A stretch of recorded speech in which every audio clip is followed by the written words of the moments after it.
How's it going mga kakosa? Nandito tayo ngayon sa bahay ng isang kakosa natin dito na isang sneakerhead din. Ayan, si parang Luel. Siya yung may-ari nitong collection na ito. Kita nyo, marami. Nakaayos pa. Si Benji. Si Jess. Ayan, siya yung nasa yung kanina nakaupo doon. So, bago natin iumpisahan yung collection niya, magluluto muna kami ng barbecue. Nandito kami ngayon sa likuran nila at ayan, may nakasinding heater, propane heater kasi napakalamig. Kita nyo naman, nag-iihaw na kami niya, partida. Meron ng barbecuean, meron pang heater kasi napakalamig talaga. Ito yung December.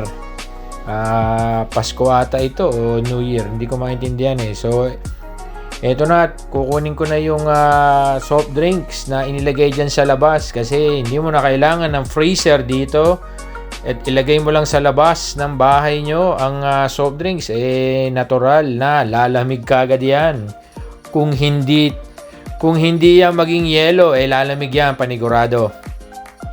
At eto na, hinahanda na yung mga pork chop, barbecue, sausage, at kung ano-ano pa. Okay, don't go away mga kakosa, at yung susunod na video is ipi-feature na natin yung kanyang collection ng mga sapatos na talaga namang ginastusan. Okay, we'll be right back!